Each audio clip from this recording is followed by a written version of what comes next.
Bienvenidos a una nueva edición de Visión Geopolítica, en este caso para hablar de las elecciones en Estados Unidos.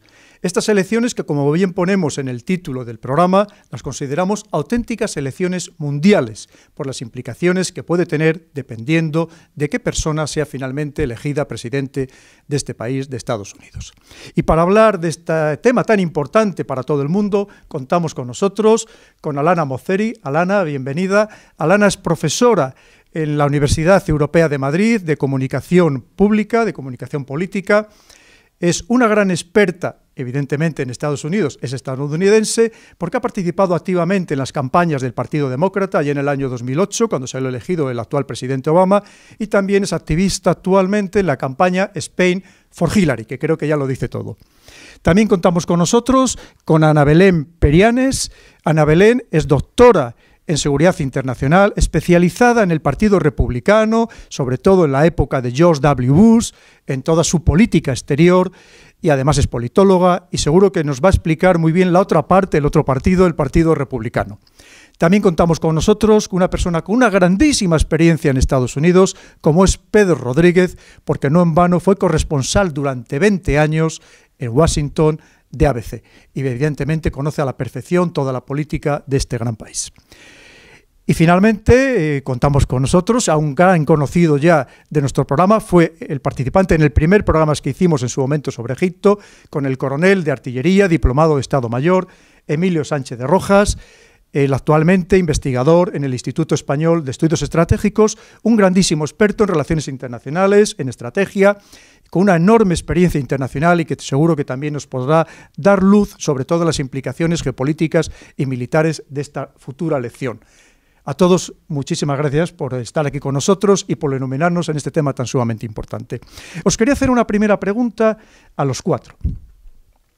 La pregunta es, ¿realmente son unas elecciones, como ponemos, mundiales? Es decir, ¿tiene tanta implicación lo que allí suceda, quién salga elegido, dependiendo del partido, dependiendo incluso la persona, su personalidad, su carácter, la influencia que va a tener en el Congreso, en el Senado? Y además, la otra parte de la pregunta, si de verdad es tanta la influencia, ¿deberíamos votar todo el resto del planeta en estas elecciones, dado que a todos nos va a afectar? Podemos comenzar por Alana. Okay. Muchas veces me han planteado eso y es una pregunta muy interesante, si todo el mundo podría votar. Sería interesante, yo creo que los demócratas ganarían aún más, pero sí importa para todo el mundo, entonces hay una repercusión por todo el mundo. Lo hemos visto, la diferencia entre los años de Bush y los años de Obama, ¿no? 8 años cada uno. Y ha sido, bueno, una gran diferencia para la imagen de mi país, pero también de cómo ve todo el mundo. Por otro lado, claro, que los ciudadanos de cada país tienen que votar en su país. Yo creo que cada vez menos en las fronteras, pero así es, entonces, por ahora votamos los americanos. Pero, coronel, ¿de verdad son unas elecciones mundiales en el sentido de que lo que allí suceda nos va a afectar a todos? Es decir, no va a ser lo mismo que salga una persona como Hillary Clinton, que se ha mostrado hasta ahora pues una persona de consenso, una política tolerante, quizás en algunos casos demasiado tolerante, por la crítica que hacen algunas personas, que salga pues algo más agresivo, que parece ser Donald Trump, que tiene un poco asustado a la mitad de la humanidad. ¿De verdad son esas elecciones mundiales a lo que estamos aquí ahora mismo abocados? Y entonces, ¿deberíamos votar todos o no deberíamos votar todos? ¿Cómo lo ve usted? Bueno, primero deberíamos votar todos, sin duda ninguna, porque lo que ocurre allí afecta a todo el mundo. Sí hay que decir que la política exterior americana es una de las políticas más estables que hay en el mundo. Es decir, hay cambios y los cambios son sustanciales y afectan, pero hay una estabilidad. Todo presidente tiene unos valores que mantiene y tiene unos intereses que mantiene. Lo que va a variar es el peso que se dé a los intereses y el peso que se dé a los valores. ¿Va a cambiar? Va a cambiar. Antes decía, si votara todo el mundo, probablemente votaríamos todos por Hillary Clinton. Pues probablemente sí, porque estamos votando más a valores y menos a intereses. ¿Va a variar? Sí, va a variar. ¿Dónde vamos a notar? Yo creo que uno de los sitios, si se está viendo en la campaña, donde más se va a notar es en América, lo que hoy se llama América Latina. México especialmente, pero no solamente México. Y las políticas hacia América Latina de Hillary Clinton son políticas esperables, no van a ser políticas de todo sí. Por ejemplo, va a hacer bastantes exigencias a Cuba de cumplir con los derechos humanos antes de alcanzar unos acuerdos y continuar progresando. Pero va a ser una aproximación amigable y va a ser como el retorno de un amigo, que lo fue cuando su marido era presidente. En el caso contrario, en principio se va a notar una gran diferencia, se va a notar una división de nuevo, esa barrera que dice que va a construir y que probablemente nunca construya, pero esa barrera, aunque solamente sea psicológica, es una barrera importante.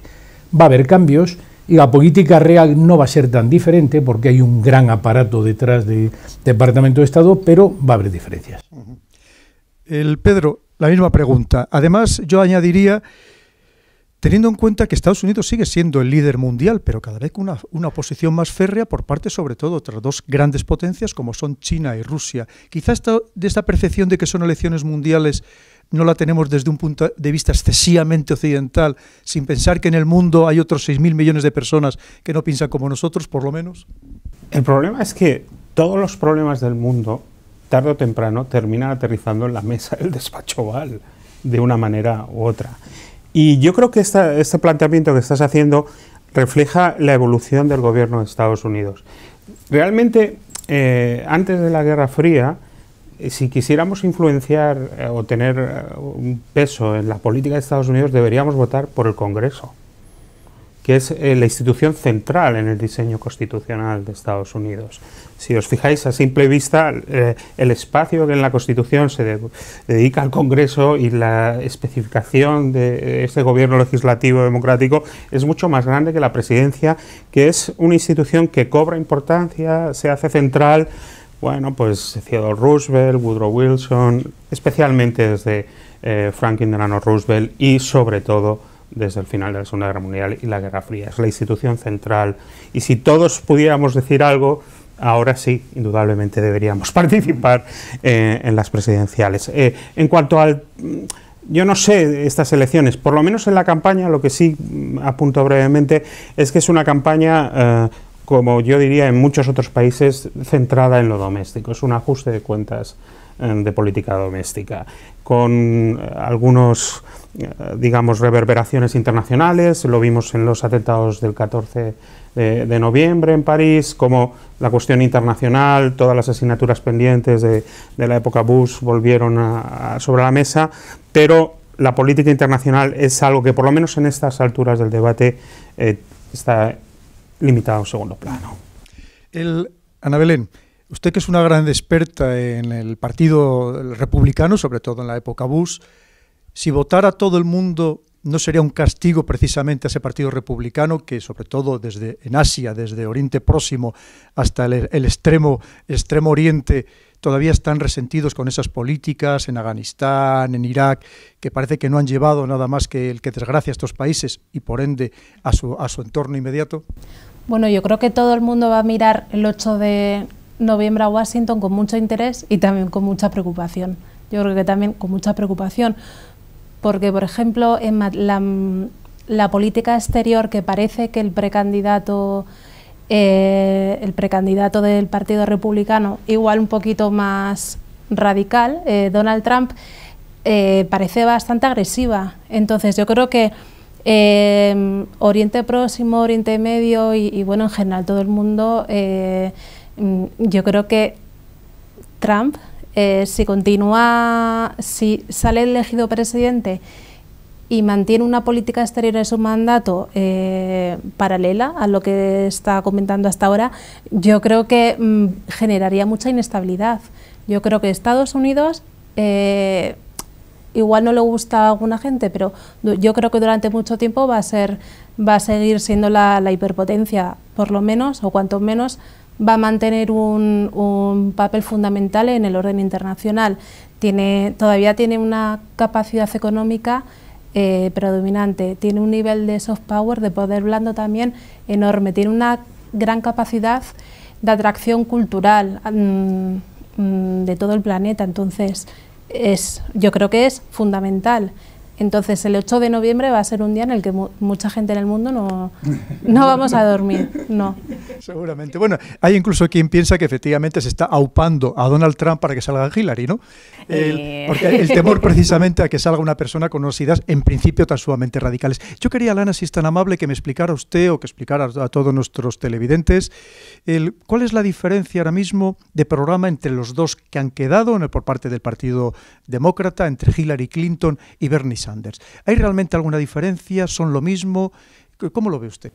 Bueno, hay diferencias importantes y, bueno, realmente mi lectura de la campaña a través de los datos es que ya se ha acabado, pero veremos porque tenemos esta semana 2 elecciones y la semana que viene otros 5 para la Partido Demócrata y parece de los datos que todos van a salir a favor de Hillary y con eso se acaba.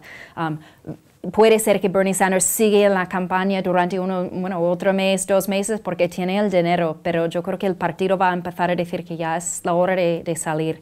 Su diferencia más importante es que tenemos un candidato. Bernie Sanders es un hombre que nunca ha sido parte ha formado parte del partido, es socialista y ha sido un senador y antes de eso congresista durante 26 años en el Congreso americano, pero como independiente. Y entonces ha votado muchas veces con el Partido Demócrata, pero no ha formado parte. Eso ha sido algo bueno y malo de su campaña, porque no es el establishment, es alguien nuevo, es el más progresista del partido. Por otro lado, yo creo que ha sido muy difícil su tipo de comunicación porque ha estado criticando básicamente todos del partido, todos son del establishment, a la misma vez que está pidiendo que lo votamos el jefe del partido, el más importante del partido. Entonces ha sido difícil y su campaña ha sido realmente de un mensaje, la desigualdad económica en el país.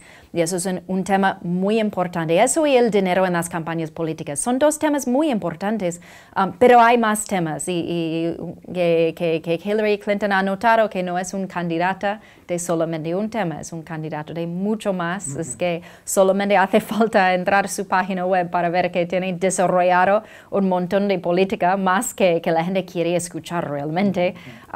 Pero sí, por otro lado tenemos, ¿sabes? Entonces tenemos una discusión bastante substancial por el lado demócrata y por el lado republicano. Están hablando de cosas que realmente asustan a todo el mundo.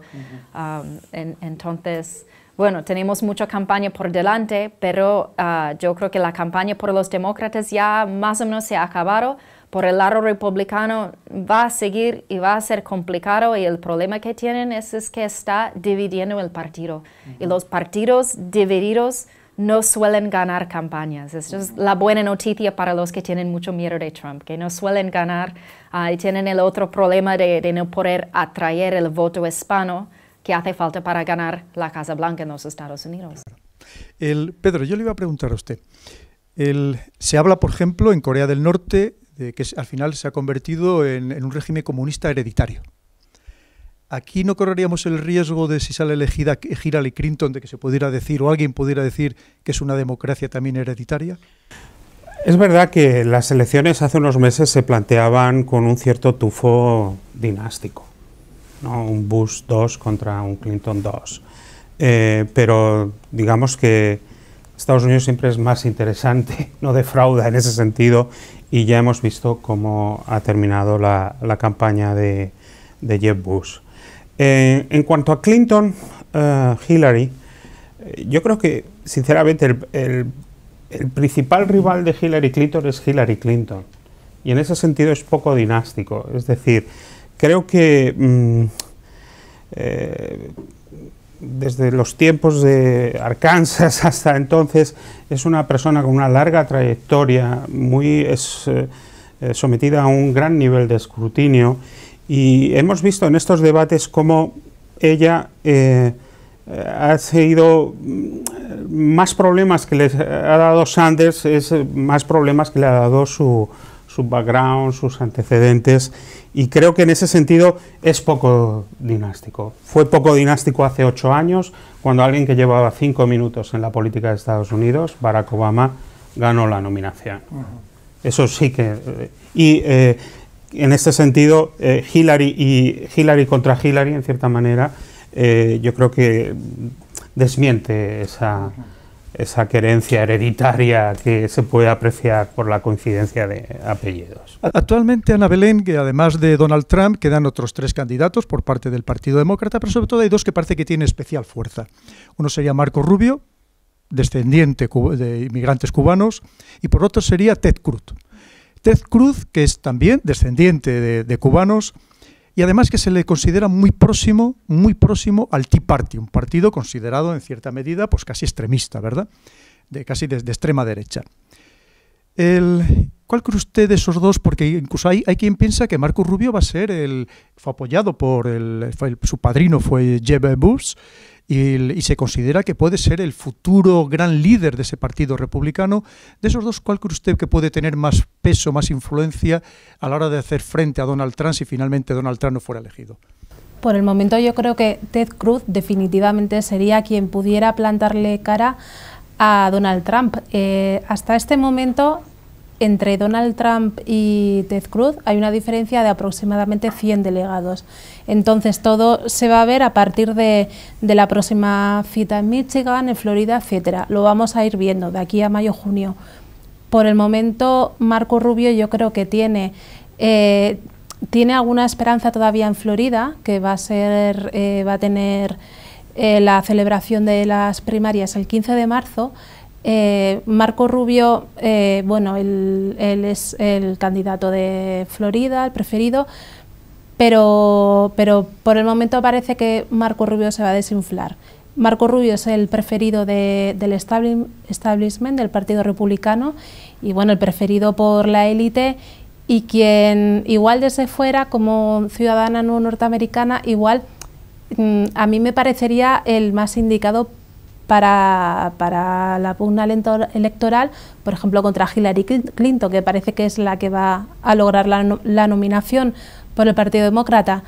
Pero bueno, la verdad es que Ted Cruz es un candidato que tampoco es aceptado por la élite del Partido Republicano, así que yo creo que en el Partido Republicano ahora tienen un problema, porque yo creo que no saben bien cómo va a derivar todo. ¿Influye mucho en la política americana tener buena imagen? Es decir, ser guapo o ser guapa. Hombre, yo creo que en la política norteamericana le dan mucha relevancia a la imagen política, a la comunicación. De hecho, en cada campaña electoral innovan las últimas tendencias de comunicación, en imagen, y bueno, la verdad es que son un espectáculo para el resto del mundo. Yo creo que mucha gente en Occidente miramos mucho a la campaña norteamericana.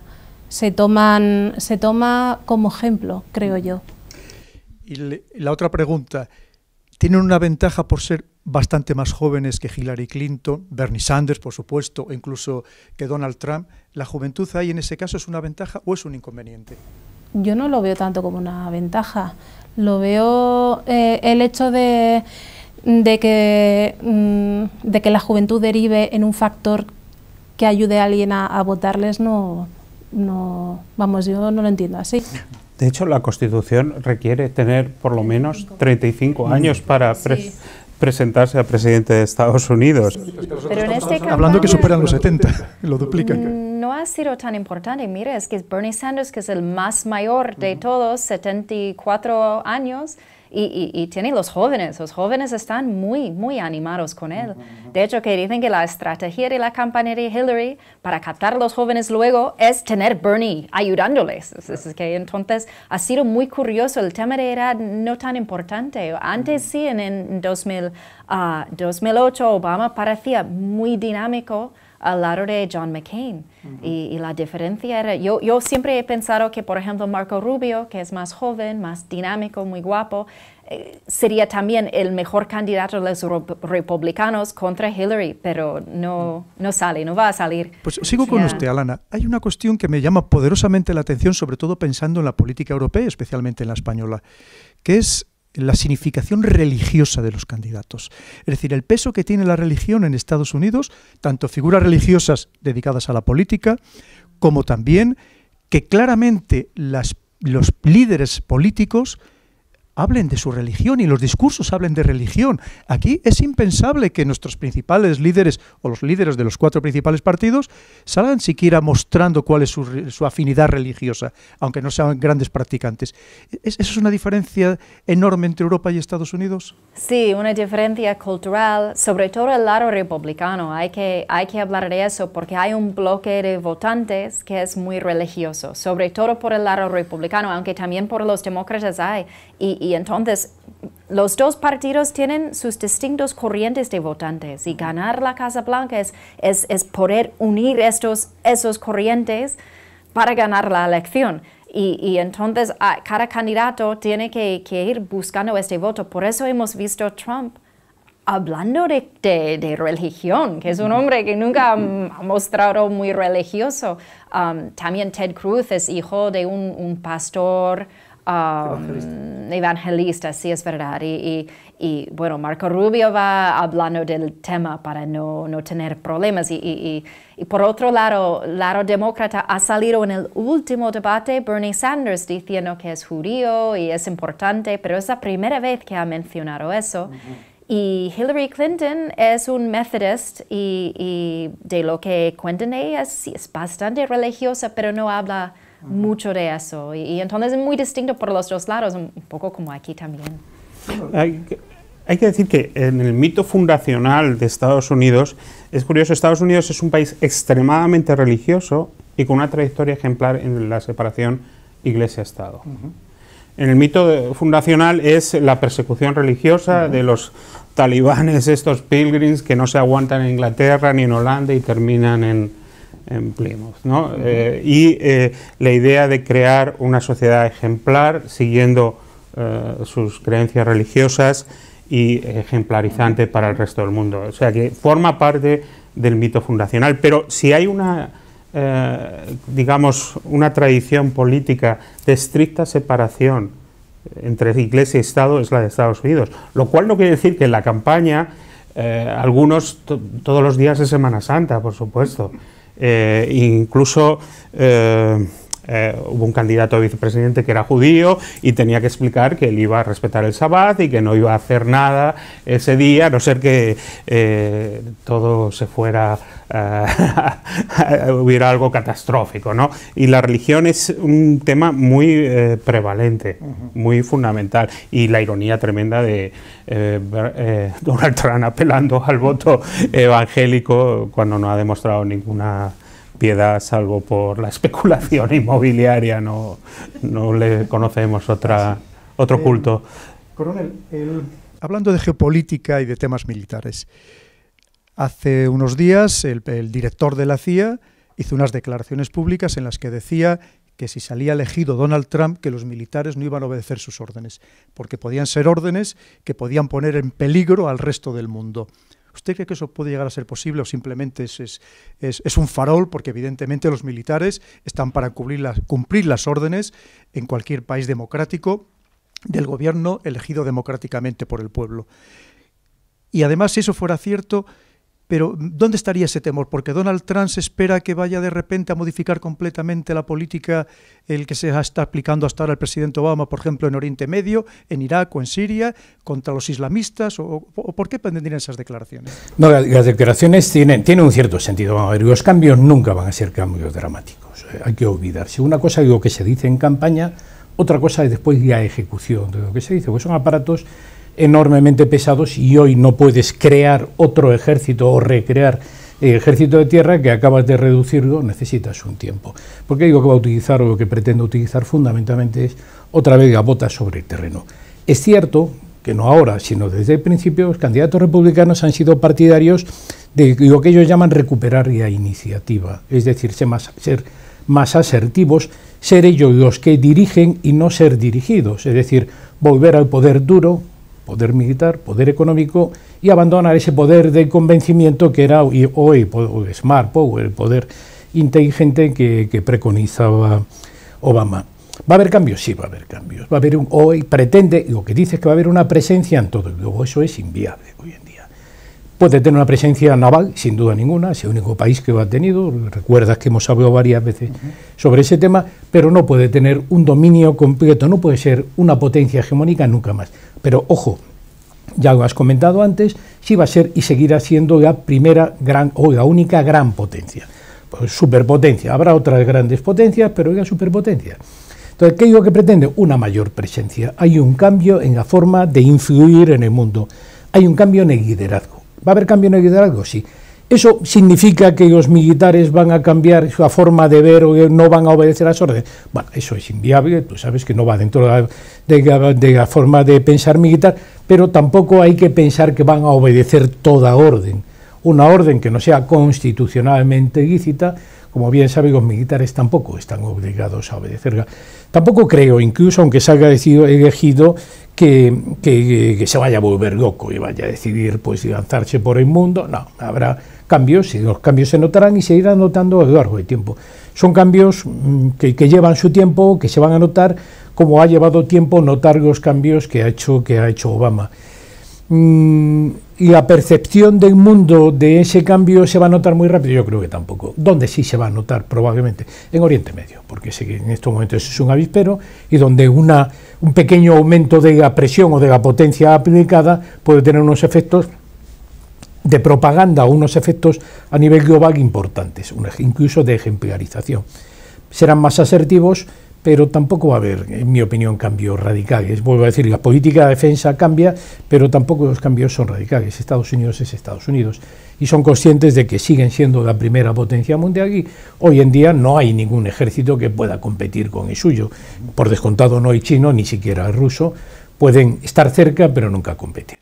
Muy bien. Alana, a mí me llama poderosamente la atención que incluso las políticas más socialdemócratas, como dice Bernie Sanders, más sociales, más humanitarias, resulta que esas políticas aquí hace tiempo que están superadas incluso por los partidos de derechas. Es decir, cuando hablan de la sanidad pública, cuando hablan de tener universidad gratuita o casi gratuita, ¿de qué estamos hablando? Y eso hablan los socialdemócratas. Es decir, este país que ha intentado llevar la democracia y los valores y principios democráticos a todo el mundo, resulta que parece que está mucho más atrasado que otros países que no presumimos de todos estos valores. Es verdad, los Estados Unidos somos un país liberal en este sentido y que no de muchos programas sociales. Es que ha sido una cosa muy grande lo de FDR y el New Deal, ¿no? Y que sí tenemos algo de seguridad social. Eso sí existe, poco, pero sí hay. Sí tenemos sanidad para la gente mayor de 65 años más o menos y para la gente pobre, pero para americanos, para estadounidenses que están viviendo en el extranjero, es que parece mentira que no podemos hacer lo que están haciendo los países en Europa. Puede ser por eso que Bernie Sanders ha ganado entre los demócratas viviendo en el extranjero. Todavía estamos con el recuento, pero la pinta es que ha ganado y ha ganado con mucho. Pero luego hay que ser realista en lo que podemos hacer ahí. Cuando Obama empezó, lo que era la propuesta de ley de Obamacare tenía incluido un parte que era una opción pública. Pero no podían seguir con eso porque faltaban votos demócratas. Y eso ha sido un gran argumento contra el plan de Bernie Sanders, porque decimos, ¿y dónde va a sacar él estos votos? Si ni tenemos los demócratas que pueden votar, demócratas de estados y distritos conservadores, ¿cómo lo vamos a hacer con los republicanos? Y entonces es una cosa, bueno, es cultura en los Estados Unidos y también la gente tiene miedo del cambio. Lo de este cambio hacia Obamacare ha sido un cambio muy grande. Por lo menos es un paso en la dirección adecuada y a ver si desde ahí podemos ir creciendo estos tipos de programas. Efectivamente, Obamacare es el programa de sanidad universal que ha fracasado, entre otras cosas, porque, como bien decía Pedro, el Congreso está dominado por los republicanos, con lo cual nunca va a salir adelante. Eso, si efectivamente ganara un republicano las elecciones finalmente, se acabaría completamente con ese programa, ¿o cree usted que no, que todavía habría posibilidad de supervivencia de ese programa de sanidad universal? Hombre, yo entiendo que hombre, lo cancelarían totalmente porque en el ideario republicano no contempla la sanidad pública. El ideario republicano lo que entiende es que hay que recortar el gobierno federal todo lo posible. Entonces, el Partido Republicano y bueno, el Partido Demócrata, yo creo que en una medida diferente no entiende el estado del bienestar tal y como lo entendemos en Europa. Entonces, por ejemplo, en este momento la educación pública se ha debilitado bastante. Entonces, aquel que tiene dinero para pagarse una educación privada, una buena educación privada, no va a notar pues la diferencia, una desigualdad, porque en este momento la desigualdad es un problema muy grande en Estados Unidos, y la desigualdad que siente mucha población norteamericana es la que ha llevado un poco a este fenómeno, el voto de la ira, de la rabia y la frustración, que ha elevado pues a precandidatos como Donald Trump o Bernie Sanders. Pedro, hay una cosa también en las elecciones, en el conjunto de la política estadounidense, que me llama poderosamente la atención desde el punto de vista de un europeo. Es que las subvenciones, las aportaciones, las donaciones a los partidos sean secretas. Es decir, desde el año 2010, en una sentencia del Tribunal Supremo que decía que las empresas podían hacer donaciones. No. Esto es un tema tremendamente importante. Es un tema importante. Explíquenos. Hay quien analiza la política de Estados Unidos, desde Watergate por lo menos, por el esfuerzo de regular la influencia del dinero privado en la política. Había un senador demócrata, Bradley, que decía que el dinero en la política era como quien tenía hormigas en la cocina. O se tapaban todos los agujeros o las hormigas siempre encontrarían un camino para llegar. Bien, el dinero siempre encuentra un camino para llegar en la política de Estados Unidos.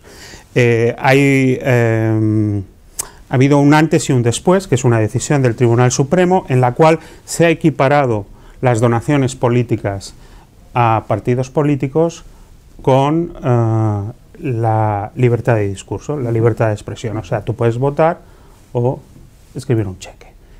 Y se ha desautorizado los intentos de poner límites a ese tipo de donaciones.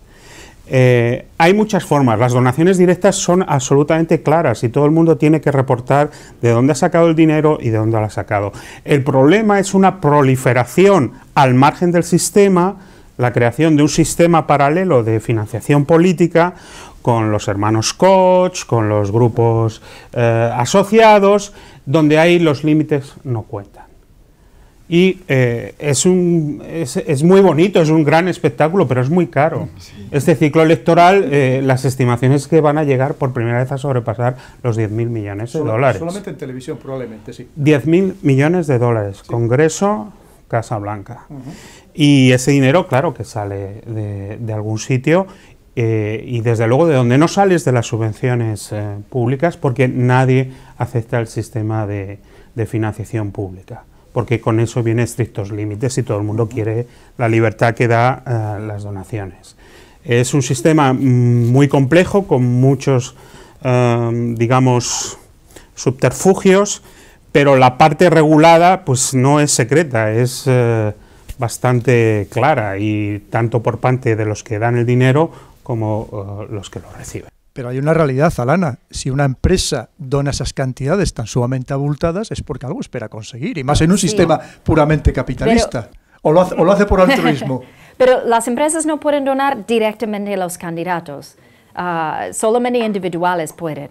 Y entonces si tienen un límite, unos 2.500 por cada campaña. Y luego hay límites para los partidos y los partidos de estados, pero las empresas que sí pueden, a los super PACs que han creado a través de esta decisión del Tribunal Supremo. Y así que estos super PACs no pueden coordinar con la campaña, pero sí mandan como señales. En este sitio hace falta anuncios para este candidato y puede hacer algo. Y ellos se habla hasta de países que pueden estar subvencionando esa campaña. Hay un rumor, no sé si será cierto. Eso sería completamente ilegal, pero bueno, nunca se sabe. Es que el problema es que algunos super PACs son completamente transparentes, sabemos de dónde viene el dinero, y otros no. Y la otra cosa es que antes siempre ha sido Sí, que lanzamos anuncios negativos contra el otro candidato, pero hay que tener cuidado porque también te salpica. Claro. Pero ahora los super PACs, ellos lanzan los mensajes negativos y no hay problema. Entonces tenemos cada vez más anuncios muy negativos, que esta campaña viene de fuera y pone las campañas bastante feas, la verdad. El dinero, al final todo se mueve en dinero y alguien espera recibir compensaciones por ese dinero que aportas, cantidades tan sumamente gigantescas, y esto pues en cierto modo no deja de ser preocupante porque puede lacerar la democracia. ¿Usted cree, Ana Belén, y se lo voy a preguntar también al coronel, aunque sé que como militar no debería meterse en este terreno, pero me meteré. Sé porque usted es un hombre valiente. Ana Belén, ¿cree usted que es posible en este mundo donde claramente no hay listas abiertas, como podemos entender, que presumimos? En Estados Unidos hay listas abiertas, porque en realidad no todo el mundo puede presentarse, o por lo menos con garantías de éxito. ¿Cree usted que, por ejemplo, sería posible que surgiera un partido, con independencia de la ideología, un partido como aquí ha surgido en España Podemos, un partido en el que ha llevado a ser diputado, ya le digo, al margen de la ideología, a gente que procedente de barrios obreros, de familias muy humildes, o allí es absolutamente impensable porque llega a esos cargos de senador o de congresista que en algunos se convierten en casos en auténticos vitalicios porque hay gente que lleva 20 y 30 años en estos puestos, o es que allí la política es completamente diferente a cómo la podemos entender en Europa? Allí la política es totalmente diferente a como la entendemos en Europa.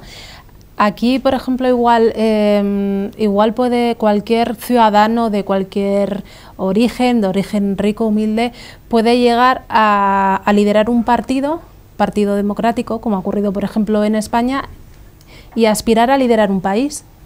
Entonces, allí no podría ocurrir porque allí necesitan mucho dinero, porque el candidato precandidato empieza con muchos años de antelación a preparar una campaña, porque necesita un equipo enorme de gente, tiene que tener equipo en 50 estados y eso cuesta mucho dinero. Hay que hacer también una tarea de lobby, de influencia, de organización, cuesta mucho dinero. Tienes también que encontrar gente que te apoye. Aquí, lo que ha ocurrido aquí, que no, pues han emergido dos partidos importantes a nivel nacional, allí en Estados Unidos no sería imaginable, por lo menos con la actual regulación. Alana, por favor. Hay listas en los Estados Unidos. Es muy importante para la base de entender eso, es la diferencia a España.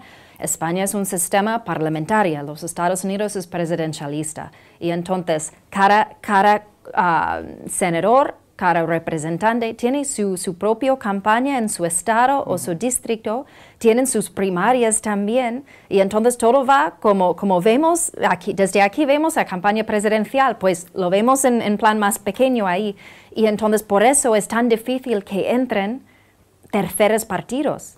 Es casi imposible, en los sistemas presidencialistas es muy difícil, entonces es otra cosa. El sistema electoral está dominado por una fórmula que parece el eslogan de Las Vegas, el winner takes all. No hay un reparto proporcional del voto en casi ningún nivel. Entonces, realmente, aunque ganes por un voto, te lo llevas todo. Entonces, eso también dificulta la posibilidad de terceras fuerzas o cierran muchas puertas. Aún así, yo creo que la política de Estados Unidos es incluso más fluida y más, digamos, dinámica que yo diría que la española, hasta ahora con el poder centralizado en la cúpula de los partidos y todo dependiendo en qué puesto estabas en la lista. Allí fundamentalmente el escaño es de quien se lo trabaja. Y no hay disciplina de partido y para empezar el presidente pues tiene que convencer a los de su propio partido para ver qué hacemos, ¿no? Los partidos ahí tienen mucho menos poder. Los partidos son maquinarias electorales. Sí. Si tú vas a Washington, ¿dónde está Génova aquí o los otros? No, es que son... Y el Tea Party ni siquiera tiene sede en Washington porque no es una entidad, es una franquicia realmente. Ya no le pongo en ese brete, coronel, porque ya le han respondido. Entonces le voy a preguntar a usted un tema absolutamente geopolítico. La política exterior de Estados Unidos con Hillary Clinton ya la sabemos, porque ella ha sido secretaria de Estado. Una política, por cierto, que algunos, incluso socios y aliados, la consideran pues dubitativa, un tanto errática o por lo menos no suficientemente decidida. ¿Qué podría pasar tanto con Hillary Clinton como con Donald Trump si llegaran al poder, teniendo en cuenta que son los candidatos en principio los más previsibles? Por ejemplo, las relaciones con Rusia, que ahora mismo están tensas, es decir, están enfrentados en Siria, están enfrentados en Ucrania, se pueden abrir otros escenarios rápidamente en otros lugares de Europa. ¿Cómo lo ve usted? Pues sin duda ninguna, bueno, es uno de los temas que hay que tocar. Yo discuto que hayamos conocido la política exterior de Hillary Clinton. Hemos conocido la política exterior de Barack Obama, y la política exterior, ya dije, presidente. Secretario de Estado tiene un gran papel, pero el que define de verdad la política exterior, al fin y al cabo, es el presidente, que es el que tiene poder. Hillary Clinton es un poquitín más dura de lo que es Obama, es decir, va a ser un poquitín más asertiva. Y ya te digo, en una entrevista en la que se hablaba entre la diferencia entre un partido y otro, en relación con cómo uno sopesaba más los intereses y otros valores, Hillary Clinton recordó que ella, cuando era secretaria de Estado, su principal preocupación eran los ciudadanos, los intereses de los ciudadanos, y es cierto. Hillary Clinton tiene una larguísima experiencia, no solamente como secretaria de Estado, sino como esposa y con un papel importante de Bill Clinton. Y Bill Clinton ha sido posiblemente uno de los grandes magos de la política exterior. Cambió y consiguió resultados, quizá de los mejores resultados de la política exterior a la hora de abrirse al mundo. Otra cuestión a lo mejor son los intereses. Entonces es esperable que sea capaz de relacionarse con los rusos. No significa que vaya a ser amigo o amiga de los rusos. En el otro caso vamos a encontrarnos con un choque de trenes. Bueno, quizá no va a haber un choque de trenes porque va a haber un freno de estos de emergencia que los va a parar, pero sí va a haber una separación bastante más clara a la hora de las posiciones. ¿Por qué? Pues son posiciones muy asertivas en espacios donde van a competir. La competición entre Rusia y las dos grandes potencias geopolíticas del mundo, dejando aparte China, que bastante tiene con manejar a los chinos e intentar no hundirse más en su deuda. Bueno, pues Rusia y Estados Unidos están compitiendo en determinadas zonas. Siria es un sitio especialmente importante para Rusia. Ucrania es otro sitio más importante todavía para Rusia. Una mayor asertividad no va a conseguir nada, porque lo que sí es cierto es que el presidente Putin es un gran genio de la geopolítica y lleva mucho tiempo y puede seguir mucho tiempo. Igualarle va a ser difícil, sabe manejar muy bien las situaciones y volver las situaciones en su propio beneficio. No obstante, hay que dejar tiempo. Una cosa son las campañas electorales y otra cosa, una cosa es predicar y otra es dar trigo. Cuando llegue la hora de la verdad, esas maquinarias de los partidos tienen una gran influencia en un momento determinado, a pesar de que sean muy ligeras, pero tienen una capacidad de influir. Tú has ganado, pero tú tienes detrás todo un partido que te tiene que apoyar, porque si no, no te va a apoyar en el Congreso, y no tienen ningún problema para no apoyarle si fuera necesario. La política exterior es una de las grandes herramientas del presidente, pero los acuerdos de política exterior tienen que pasar por el Senado, y allí se pueden bloquear de una forma pues bastante simple. Es decir, ¿va a haber un cambio? Sí. La diferencia va a ser uno de los sitios donde la diferencia va a ser más importante. Hillary Clinton apuesta por la diplomacia como herramienta principal de poder y de liderazgo, y sin embargo, en el caso contrario, están apostando por el poder duro, es decir, disponer de un poder militar que sea capaz de intervenir en cualquier parte del mundo, no simultáneamente, pero sí la capacidad de intervenir. No obstante, a la hora de enfrentarse a un enemigo, que no deja de ser un enemigo a pesar de que sea inferior, pero muy potente, ojo, eso ya es una cuestión bastante diferente, sobre todo cuando las distancias son importantes. Sí. Si hablamos de Cuba, hablamos de América Central, donde los intereses americanos son críticos o los consideran críticos, especialmente el Partido Republicano, es otra cuestión. Si hablamos de Sudamérica, está un poco más lejos. Si hablamos de Siria, bueno, está allí. Claro. Ana Belén, ¿Donald Trump no es una creación de la televisión? Me refiero. Hace poco leía unas estadísticas, el que ha salido en las 3 cadenas principales, ABC, el NBC y CBS, 4 veces más tiempo Donald Trump que Hillary Clinton. Y si hablamos del resto de los candidatos, no llegaban ni al 10% lo que habían salido ellos con respecto a Donald Trump. Es decir, como decía el coronel, esto en realidad no puede ser un bluff que se termine por desmontarse una vez que en junio acabe el proceso este de primarias y que se termine por desinflar porque la gente se dé cuenta que ha sido muy espectacular, muy llamativo, ha tenido mucho eco mediático, a las televisiones les interesaba, pero en realidad carece de sustancia? Bueno, Donald Trump es un magnate conocido a nivel mundial. Él adquirió una fortuna enorme, él es muy rico, tiene cerca de 4.000 millones de dólares.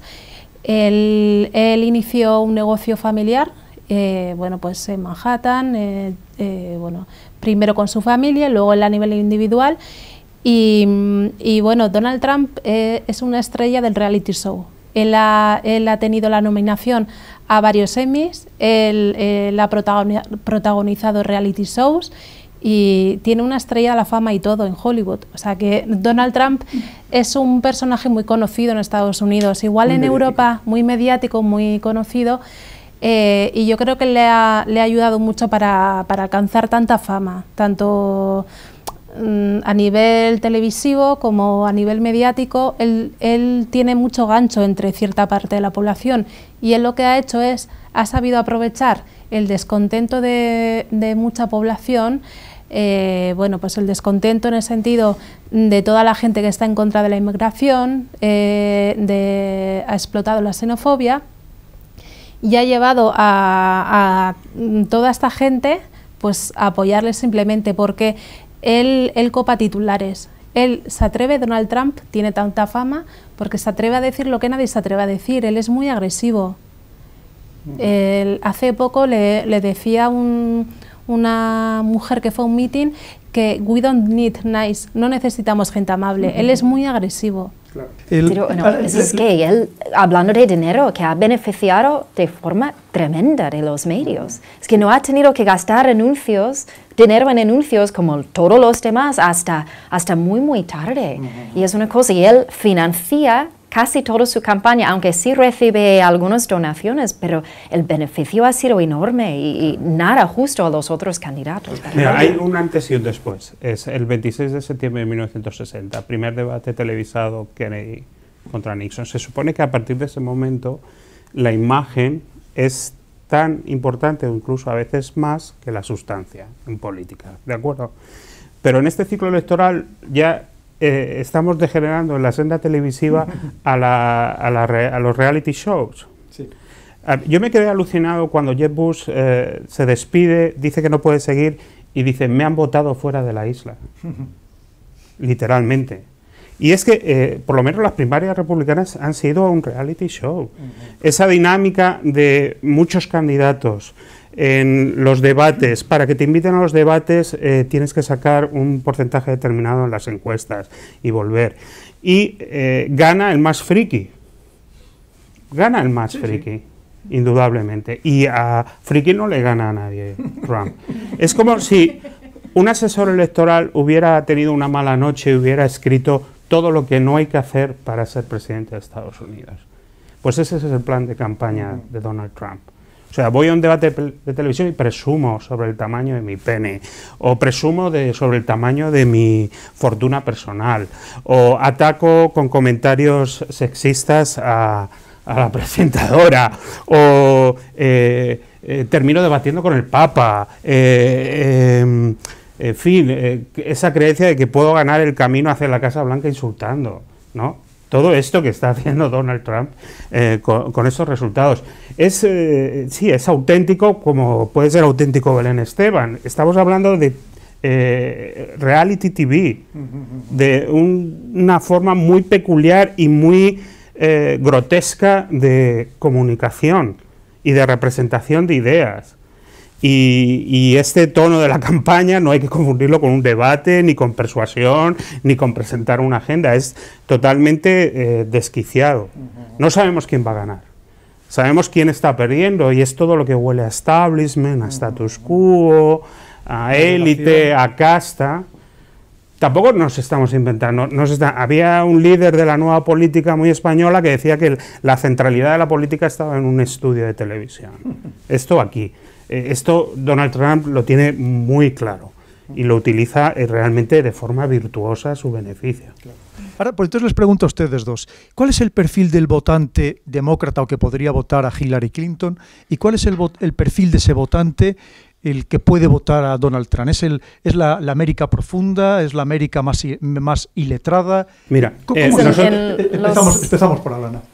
Como digo, los partidos políticos en los Estados Unidos es una cosa de unir corrientes, porque son lo que se llama big tent parties, que partidos de grandes tiendas de campaña y que tienen que incluir mucha gente. Entonces, por el lado demócrata, desde hace años, la coalición Obama es la gente joven, la gente negra, los hispanos, las mujeres. Las mujeres votan más que los hombres en los Estados Unidos desde el año 80. Los republicanos quieren con los hombres blancos y no es suficiente para ganar la Casa Blanca. Bush era inteligente porque sabía que tenía que ganar los hispanos y lo hizo. Hay que ganar 40% de los hispanos para llegar a la Casa Blanca. Pero este partido republicano parece que ya no quieren ganar la Casa Blanca porque van diciendo cosas, barbaridades sobre los mexicanos, que es la mayoría de los hispanos en los Estados Unidos. Mi estado de California, que los republicanos están quedando con un partido minoritario. No pueden ganar el gobernador, ni pueden ganar los senadores ahora, no, pueden ganar en distritos conservadores, los que queden en California, pero aparte de eso, nada. Y por ahí va el resto del país. California es donde va el país en términos demográficos siempre. ¿Y el perfil del votante republicano, Pedro? Bueno, hay que decir que este drama desde el supermartes hasta ahora de que el suelo se ha abierto y el Partido Republicano cae al fondo, lo que demuestra también es las limitaciones del Partido Republicano. Ha habido un esfuerzo durante por lo menos una década de hacer un partido más inclusivo. Porque ellos serán muy sectarios, pero saben que para llegar a la Casa Blanca hay que apretar muchas teclas a la vez. Y hay que llegar a gente muy diferente. Y hace falta hacer un esfuerzo realmente inclusivo en un país que cada vez más es más diverso y que se caracteriza por toda este mosaico de piezas que hay que alinear forzosamente para llegar a la Casa Blanca. El votante de Donald Trump, bueno, pues tampoco hay que volverse loco. Vosotros os acordáis, en España había elecciones europeas en las cuales Herri Batasuna sacaba miles de votos en Andalucía. ¿Os acordáis? Perfectamente. Bueno, pues un poco esto. Aquí estamos hablando de un votante, yo creo, fundamentalmente, terriblemente frustrado, no por la crisis, sino cómo ha salido Estados Unidos de la crisis. Yo creo que es el votante con menos posibilidades, menos formación, que lleva todas las de perder, en cierta manera, y que exhibe o canaliza esa frustración a través de Donald Trump. Yo pienso que es lo más irritante, qué es lo que vale 2 por 1, pues votar a Donald Trump, ¿no? Y la prueba es que estamos hablando de Donald Trump. Ayer el presidente de México fíjate, México tiene algunos problemas, ¿no? Tuvo que hacer un discurso para decir que ellos no van a pagar por el muro que se ha inventado Donald Trump, pero que me pareció ya el colmo, ¿no? De cómo, hasta dónde estamos llegando, ¿no? Aquí podríamos citar a Alexis de Tocqueville, no, pero yo me conformo con José Mota, la tontería es gorda, pero gorda. De que el presidente de México tenga que decir, yo no voy a pagar por el muro, pero por favor, es que estamos llegando a unos términos delirantes. Este reality show, esta era de lo friki, que se ha adueñado del Partido Republicano, no hay que olvidar que lo que está haciendo Donald Trump es una OPA hostil al Partido Republicano. Les está haciendo un terrible daño. Es un año, además, crítico, donde está en juego pues, la composición del Tribunal Supremo, por supuesto las 2 cámaras, sí, en la Cámara Baja está claro, pero el Senado, por 5 escaños, la mayoría cambia. Más luego la Casa Blanca. No es un año para dedicarse a estas distracciones tan inspiradoras que al final pues hasta el Papa termina debatiendo, opinando sobre Donald Trump, ¿no? Coronel, le voy a hacer también una pregunta delicada.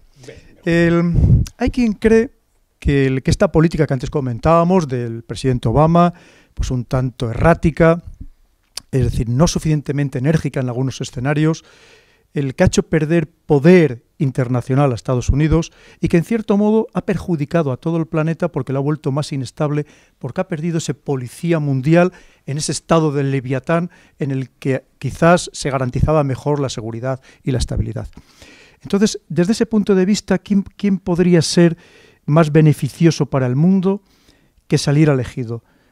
Alguien de ese partido republicano muy enérgico que volviera a instaurar el orden en el mundo, o por otro lado, como decía usted, ese poder blando, ese poder inteligente que lo intentara a través de la diplomacia, pero parece que sin mucho éxito.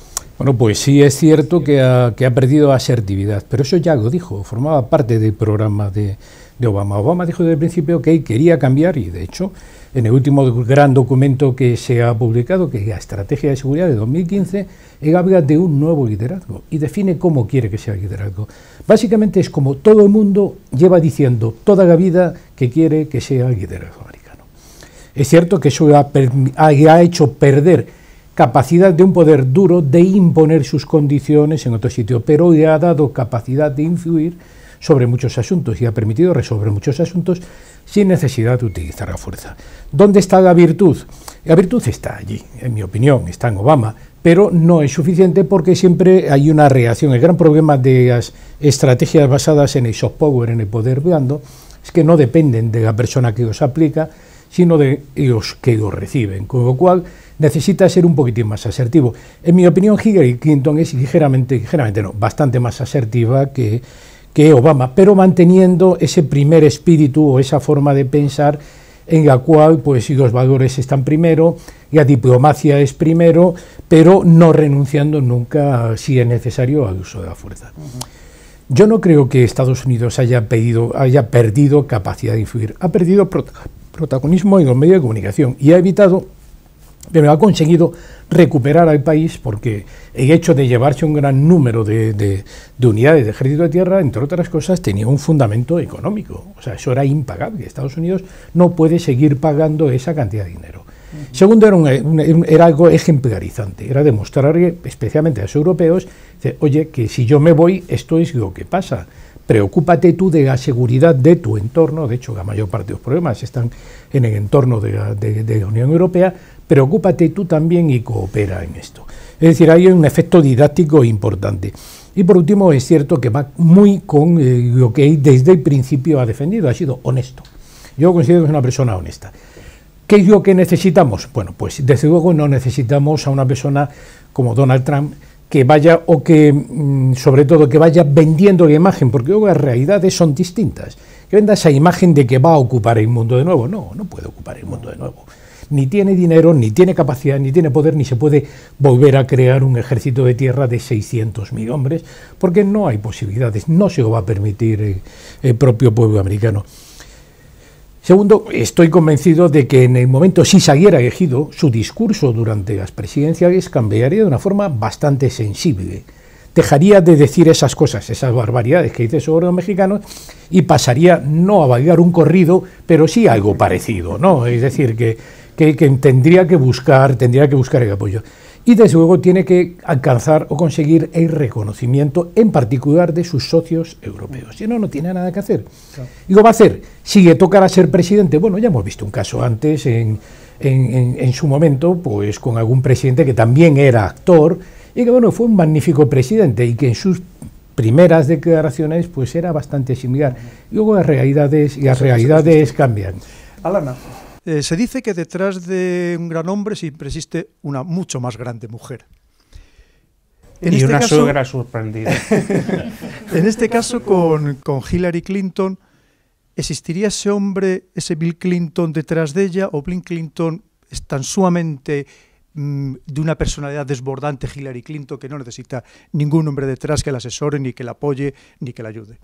Bueno, son una pareja que se apoyan entre ellos mucho, ¿no?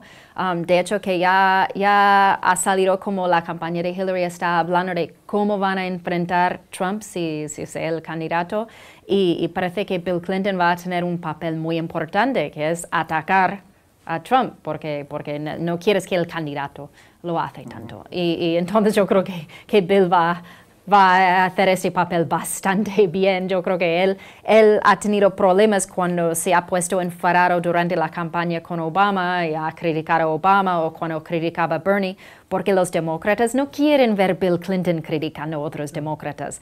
Pero el republicano sí, yo creo que eso va a salir bastante bien. Entonces va a ser divertido ver este parte va a ser divertido. Muy rápidamente ya, Pedro, por favor, que estamos ya casi terminando. Le iba a preguntar, hay quien cree que existe una mano negra detrás para que efectivamente salga Hillary Clinton, porque dice que, entre otras cosas, si no se quisiera que saliera candidata o probablemente elegida finalmente, el FBI ya hubiera actuado contra ella y lo hubiera desbancado de esa candidatura por todo el tema de estos mensajes, correos electrónicos enviados oficiales, pero enviados desde un ordenador personal. ¿Cree usted que de verdad eso es así, que el establishment, los que manejan los hilos por detrás, esas manos negras, y lo que quieren es que salga Hillary Clinton al final? Bueno, a mí he de confesar que me cuesta mucho creer en las conspiraciones de poder, ya sea en Eurovisión, en el Vaticano o en la Casa Blanca. Me cuesta mucho creer. Creo que, lo he dicho antes, Hillary Clinton tiene sus propios problemas para que encima haya alguien moviendo hilos para multiplicar esos problemas. Creo que su récord es suficientemente, digamos, se presta a segundos pensamientos, a revisión, a dudas, como para pensar. Yo ya sé que, como, en fin, especialistas en inteligencia, vosotros sí que... pero a mí el cogito interruptus, esto de la mano negra, pues no lo siento. No. Pues ya les hago la última pregunta a todos ustedes. No piensen en sus gustos personales. Lo que vamos a sacar es la bola de cristal, intentar hacer un ejercicio de perspectiva y cada uno decir quién cree, atendiendo a datos objetivos, meramente objetivos, quién puede salir finalmente elegido presidente de Estados Unidos y finalmente si eso será bueno o será malo para el mundo, para estas elecciones mundiales, aunque los demás, el resto de los países, no tengamos la opción de votar. Y empezamos con usted, Ana Benet. Yo creo que por el Partido Republicano, en principio parece Trump el que va a ganar la nominación, pero bueno, habría que ver la diferencia no tan grande de delegados que tiene con Ted Cruz, y bueno, habrá que esperar a la Convención Nacional del Partido Republicano, el que terminará el 21 de julio, a ver quién gana, pero bueno, yo creo que se verá, porque cabe la posibilidad de que el Partido Republicano, si cuenta con las condiciones, haga un frente anti-Trump. Y bueno, por el Partido Demócrata, yo creo que la favorita es Hillary. Y bueno, si me pregunta por mi preferencia personal, hombre, yo pues entiendo que Hillary Clinton, desde mi perspectiva europea, sería bastante más beneficiosa para el mundo. Pues mira, yo estaba pensando, la noche del lunes nos hemos quedado sin un final alternativo.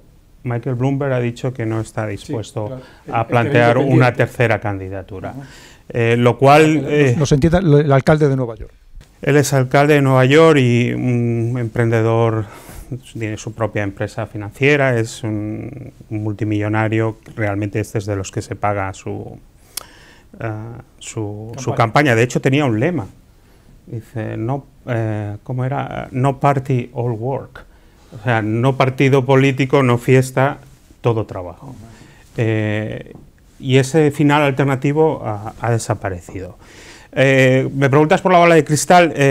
Bueno, me recuerda a esa frase de Winston Churchill que decía que Estados Unidos se puede confiar en que siempre va a hacer lo correcto, después de experimentar con todas las demás otras posibilidades. Muy bien. Muy bueno, muchas gracias, Pedro. Coronel. Bueno, pues yo primero en el Partido Republicano yo todavía no descartaría a Ted Cruz. ¿Por qué? Pues porque el partido está muy preocupado, sobre todo si llega a la final, sabe que prácticamente podría ser barrido por Hillary Clinton. Entonces se sabe que ya se está inyectando a través de forma indirecta dinero en las campañas de Ted Cruz y de otros, pero Ted Cruz parece que puede ser el que esté más cerca, es decir, que no hay que descartarlo. Van a llegar cerca, creo yo que van a llegar cerca a la final.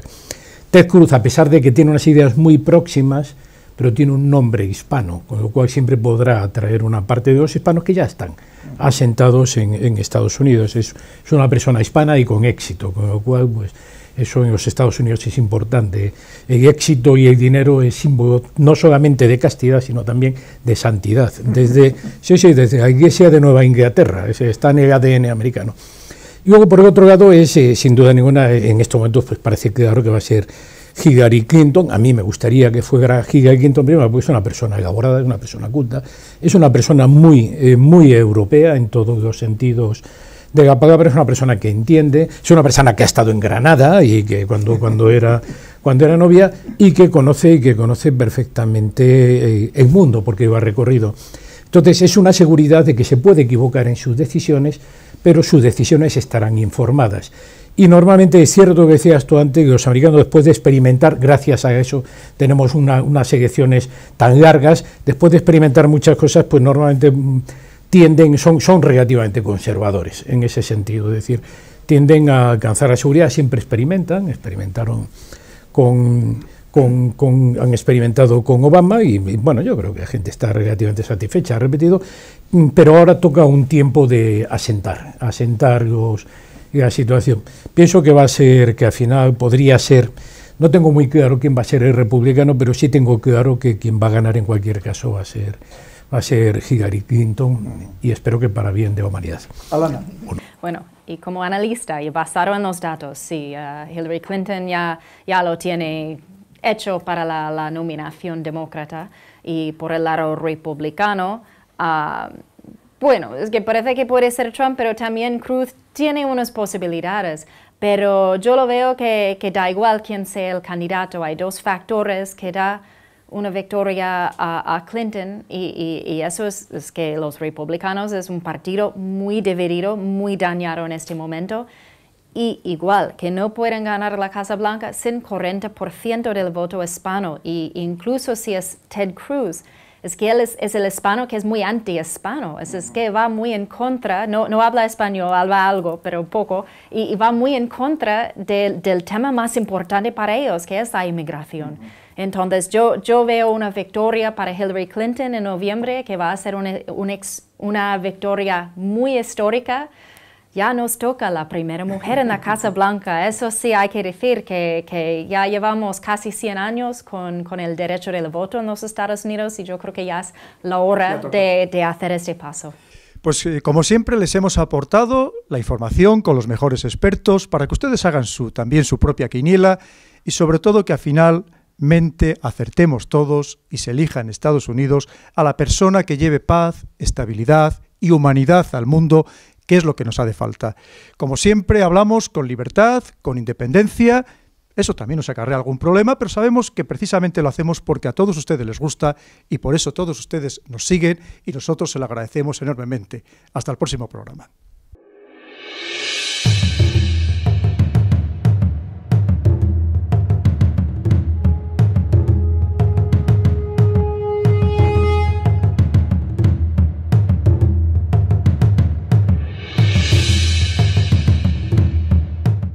Una de las políticas más estables que hay en el mundo. Es decir, los cambios, hay cambios y los cambios son sustanciales y afectan, pero hay una estabilidad. Todo presidente tiene unos valores que mantiene y tiene unos intereses que mantiene.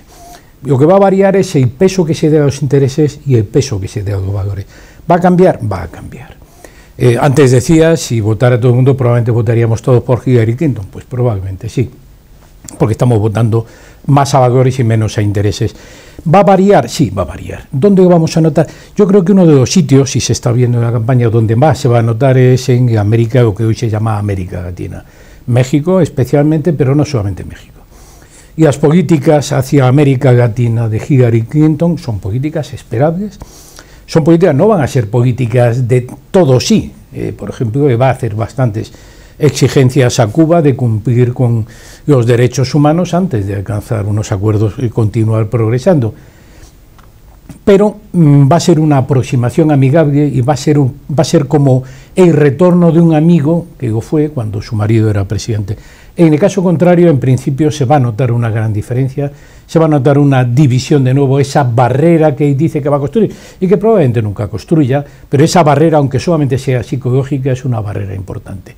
Va a haber cambios y la política real no va a ser tan diferente porque hay un gran aparato detrás del Departamento de Estado, pero va a haber diferencias. Pedro, la misma pregunta. Además, yo añadiría, teniendo en cuenta que Estados Unidos sigue siendo el líder mundial, pero cada vez con una oposición más férrea por parte, sobre todo, de otras dos grandes potencias como son China y Rusia. Quizá de esta percepción de que son elecciones mundiales no la tenemos desde un punto de vista excesivamente occidental, sin pensar que en el mundo hay otros 6.000 millones de personas que no piensan como nosotros, por lo menos. El problema es que todos los problemas del mundo, tarde o temprano, terminan aterrizando en la mesa del despacho Oval, de una manera u otra. Y yo creo que este planteamiento que estás haciendo refleja la evolución del gobierno de Estados Unidos. Realmente, antes de la Guerra Fría, si quisiéramos influenciar o tener un peso en la política de Estados Unidos, deberíamos votar por el Congreso, que es la institución central en el diseño constitucional de Estados Unidos. Si os fijáis, a simple vista, el espacio que en la Constitución se dedica al Congreso y la especificación de este gobierno legislativo democrático es mucho más grande que la presidencia, que es una institución que cobra importancia, se hace central. Bueno, pues Theodore Roosevelt, Woodrow Wilson, especialmente desde Franklin Delano Roosevelt y sobre todo desde el final de la Segunda Guerra Mundial y la Guerra Fría. Es la institución central. Y si todos pudiéramos decir algo, ahora sí, indudablemente deberíamos participar en las presidenciales. En cuanto al... Yo no sé estas elecciones, por lo menos en la campaña, lo que sí apunto brevemente es que es una campaña... como yo diría en muchos otros países, centrada en lo doméstico. Es un ajuste de cuentas de política doméstica, con algunos, digamos, reverberaciones internacionales. Lo vimos en los atentados del 14 de noviembre en París, como la cuestión internacional, todas las asignaturas pendientes de la época Bush volvieron sobre la mesa, pero la política internacional es algo que, por lo menos en estas alturas del debate, está limitado a un segundo plano. Ana Belén, usted que es una gran experta en el Partido Republicano, sobre todo en la época Bush, si votara todo el mundo, ¿no sería un castigo precisamente a ese Partido Republicano que, sobre todo en Asia, desde Oriente Próximo hasta el extremo Oriente, todavía están resentidos con esas políticas en Afganistán, en Irak, que parece que no han llevado nada más que el que desgracia a estos países y por ende a su entorno inmediato? Bueno, yo creo que todo el mundo va a mirar el 8 de noviembre a Washington con mucho interés y también con mucha preocupación. Yo creo que también con mucha preocupación, porque, por ejemplo, en la política exterior, que parece que el precandidato del Partido Republicano, igual un poquito más radical, Donald Trump, parece bastante agresiva. Entonces yo creo que Oriente Próximo, Oriente Medio y bueno, en general todo el mundo, yo creo que Trump, si sale elegido presidente y mantiene una política exterior en su mandato paralela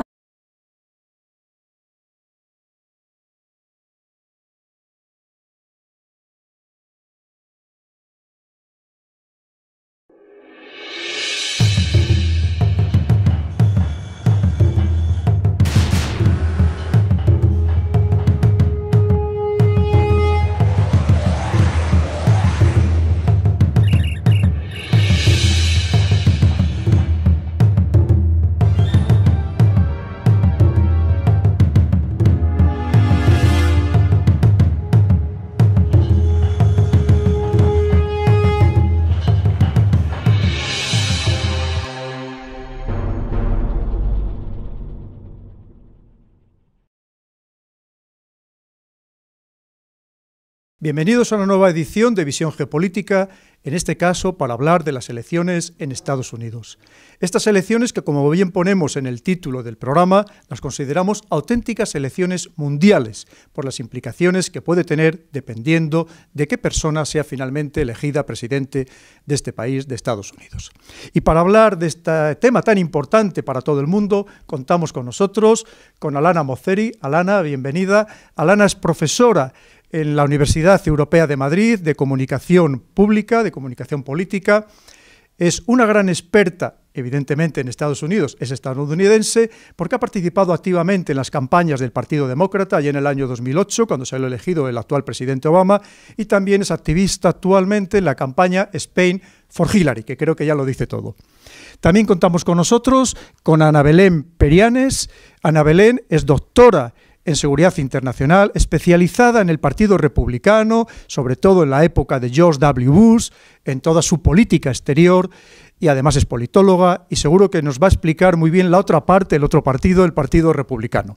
También contamos con nosotros con una persona con una grandísima experiencia en Estados Unidos, como es Pedro Rodríguez, porque no en vano fue corresponsal durante 20 años en Washington de ABC, y evidentemente conoce a la perfección toda la política de este gran país. Y finalmente contamos con nosotros a un gran conocido ya de nuestro programa, fue el participante en el primer programa que hicimos en su momento sobre Egipto, con el coronel de artillería, diplomado de Estado Mayor, Emilio Sánchez de Rojas, el actualmente investigador en el Instituto Español de Estudios Estratégicos, un grandísimo experto en relaciones internacionales, en estrategia, con una enorme experiencia internacional y que seguro que también nos podrá dar luz sobre todas las implicaciones geopolíticas y militares de esta futura elección. A todos, muchísimas gracias por estar aquí con nosotros y por iluminarnos en este tema tan sumamente importante. Os quería hacer una primera pregunta a los cuatro. La pregunta es, ¿realmente son unas elecciones como ponemos mundiales? Es decir, ¿tiene tanta implicación lo que allí suceda, quién salga elegido, dependiendo del partido, dependiendo incluso la persona, su personalidad, su carácter, la influencia que va a tener en el Congreso, en el Senado? Y además, la otra parte de la pregunta, si de verdad es tanta la influencia, ¿deberíamos votar todo el resto del planeta en estas elecciones, dado que a todos nos va a afectar?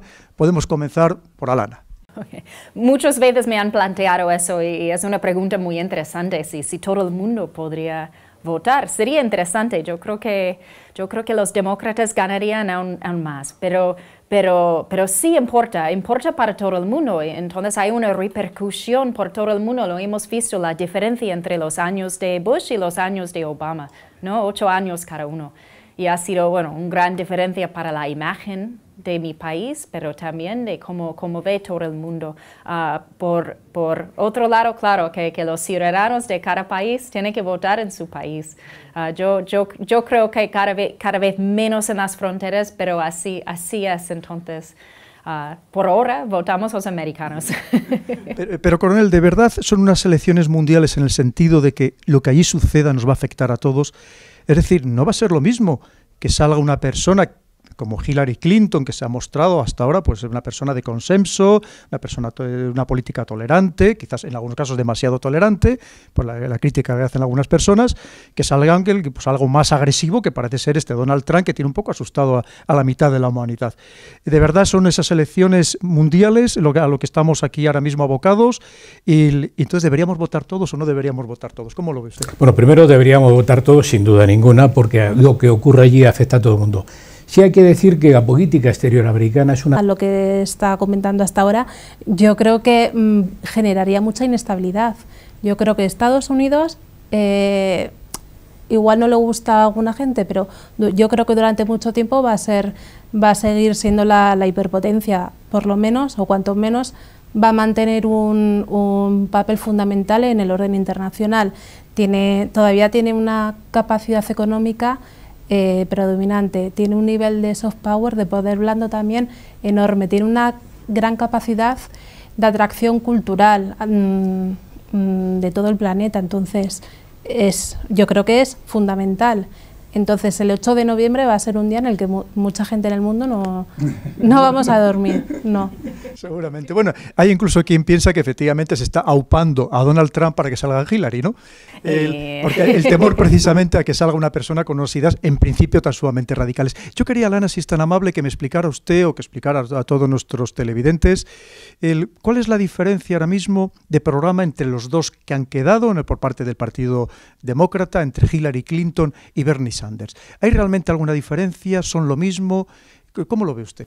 Bueno, hay diferencias importantes y, bueno, realmente mi lectura de la campaña a través de los datos es que ya se ha acabado, pero veremos porque tenemos esta semana dos elecciones y la semana que viene otros 5 para la Partido Demócrata y parece de los datos que todos van a salir a favor de Hillary y con eso se acaba.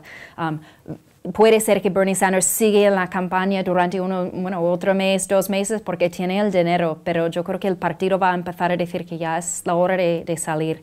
Su diferencia más importante es que tenemos un candidato. Bernie Sanders es un hombre que nunca ha sido parte, ha formado parte del partido, es socialista y ha sido un senador y antes de eso congresista durante 26 años en el Congreso americano, pero como independiente. Y entonces ha votado muchas veces con el Partido Demócrata, pero no ha formado parte. Eso ha sido algo bueno y malo de su campaña, porque no es el establishment, es alguien nuevo, es el más progresista del partido. Por otro lado,